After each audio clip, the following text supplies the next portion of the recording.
So yesterday, I randomly came across a clip of Caitlyn Jenner tearing up talking about hoping to get into heaven and what it would be like to stand before God. And now when I saw this clip, I knew that I just had to talk about this one. So let's go ahead and get right into it. Let's go ahead and start the clip. And so my whole life, I struggled with this issue. I snuck around. I wasn't honest with myself, a lot of times not honest with other people.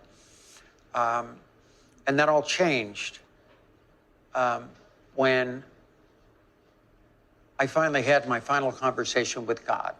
Discussed it with all my children, but the last thing I had to do was sit down with my pastor. Because if anybody has any issues in their life that they're struggling, and everybody does, everybody's got stuff they have to deal with. And if they have any faith in their soul whatsoever, they sit there and they go, God, why'd you do this?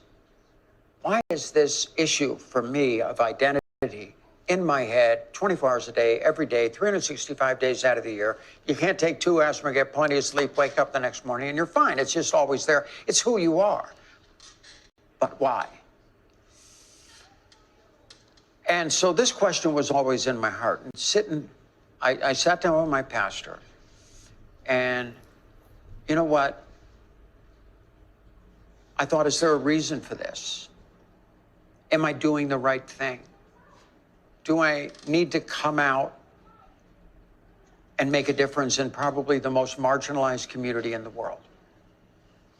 After long thought, I said, you know what? At this point in my life, my kids are raised, everybody's fine. Maybe it's time I take care of myself. Because when that day comes and you go up to the pearly gates and you're walking up the stairs and you're seeing God in front of you, and you just ask that question, did I do a good job? Did I do the right thing? And just hope he says, hey, come on in. I did a good job. So that's what my life's been about. I'm just trying to be myself, and I can be myself now. I couldn't do it before because I have too many secrets in my book, Secrets of My Life. I got all my secrets out. I have no secrets anymore. And I just wake up and be myself all day. But I still feel like I'm doing the right thing. And that's the most important thing.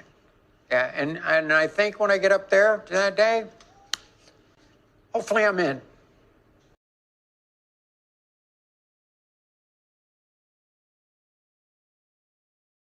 Did you know that the average adult has 5 to 20 pounds of toxic poop in their body at any given moment? Seems crazy, right? All that poop just sitting there, rotting away inside their intestines and colon. Is it any wonder that colon disease is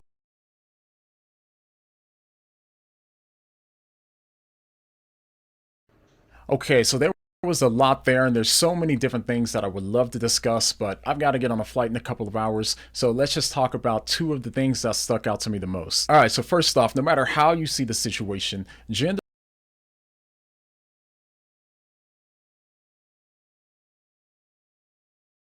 dysphoria sounds like it would no doubt be a really hard thing to deal with, and you can see it in Caitlyn's eyes, so I could for sure empathize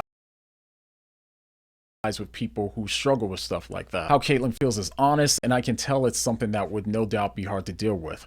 But the overall point being made in the video would go something like this. If I stay true to myself, I'll be doing the right thing. And if I do the right thing, then God would let me into heaven. So now with that in mind, let's go ahead and start with the first part of that statement. What we have here is something that I see in most people today, and even myself, because to me, one of the most important things that I valued was authenticity, and I saw it as one of the highest values that you could attain. I believe that as long as I was living life authentically and I was staying true to myself, then I was doing the right thing. So even though I did bad things from time to time, God would still accept me because at the end of the day, I was just living life authentically and genuinely. But when I first got married, this started to cause problems in my marriage because I had no filter. Of course, it's not only caused a lot of fights, but it made fights a lot harder to resolve because I was hurting my wife in the process. But this was still something that I didn't believe that I had to change because, again,